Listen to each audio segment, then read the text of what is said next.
Have to worry that if I said something disturbing, maybe these guys would doubt God. I didn't worry about them giving up on me. I didn't have anything. I've got to keep up the profession, Mom, because I'm a preacher. I've got to be good. They let me deal with my pain.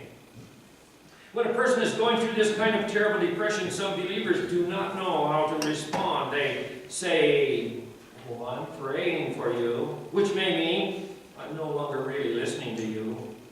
That can be a way of ending one's responsibility to shoulder the load.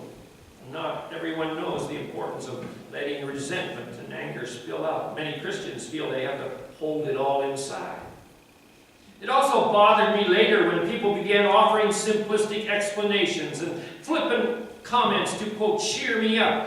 It irritated me when they quoted the King James Version of Romans 8:28. All things work together for good. They had not earned the point to brush off my pain. I wanted to reply, yeah, tell me about it. Tell me about it when it's your 16-year-old daughter's leg is amputated. Come back when you've gone through something like this, then we'll talk about it again. Sometimes we get so used to cheer-up mode Christianity, we become unreal. I almost heard people say to me in those days, shh, don't say those things. What if God hears them? As if God did not know what I was thinking and struggling with.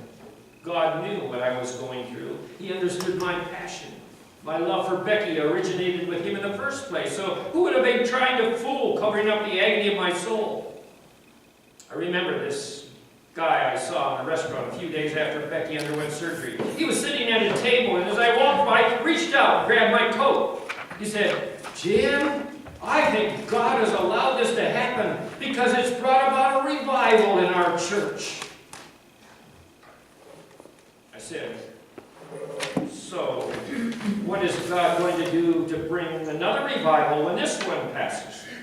Chop off Becky's other leg, then her arm, and her other arm? There isn't enough of Becky to keep any church spiritually alive if that is what it takes." When you start reaching for puny answers like it dehumanizes those who suffer, and it insults our magnificent God who loves and cares for the oppressed. I could not explain why Becky had to lose her leg, but I knew the answers being given were not right. The most important thing I learned in this entire process is this. I became deeply aware there are only two choices I could make. One was to continue in my anger at God and follow the path of despair I was on. The other choice was to let God be God and somehow say, "God, I don't know how this fits together. I don't understand the reasons for it. I'm not even going to ask for the explanation. I've chosen to accept the fact that you are God. I'm the servant," instead of the other way around. There I left it. It was in that choice that I came to cope with my situation. Frankly admit that after all these years, I still struggle with some things. I still get sick to my stomach when I see our daughter hopping on one leg, but I've come to realize that God has a higher purpose. I just don't understand that purpose. I'm prepared to wait until eternity to receive answers to my questions. Like Job, I'm now able to say, though He slay me, yet will I trust, hope in Him. It's either anger, despair, or it's the acceptance of His sovereignty. Those are the alternatives. There's nothing in between. Dr. James Conway. I can testify to you this morning that even though I still weep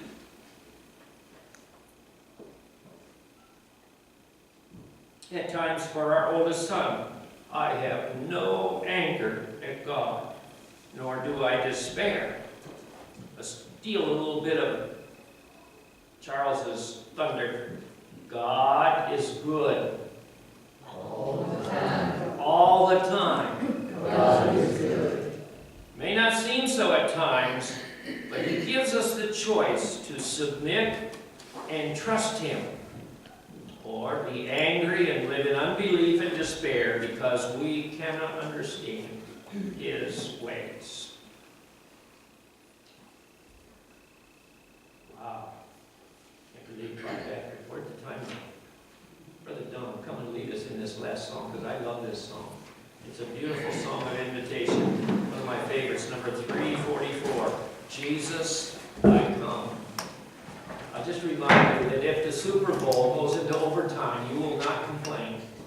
So we're into overtime, but let's just enjoy this beautiful thing together. Brother Don, please lead us, number 344. Jesus, I come.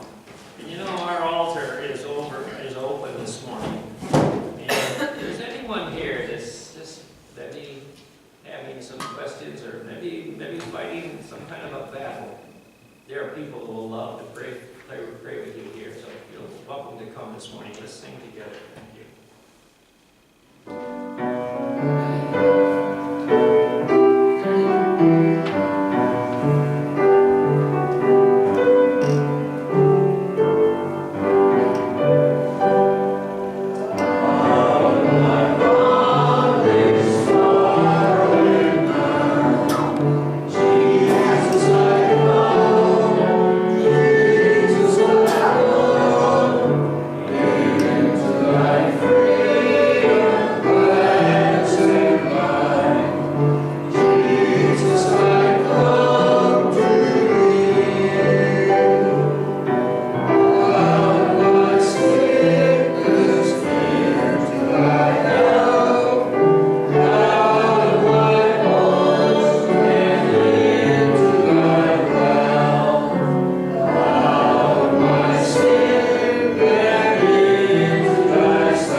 Protect them. Use them to share this beautiful relationship that others can have with you, desperately needing it. Your matchless, fragrant name, Master Jesus, we pray.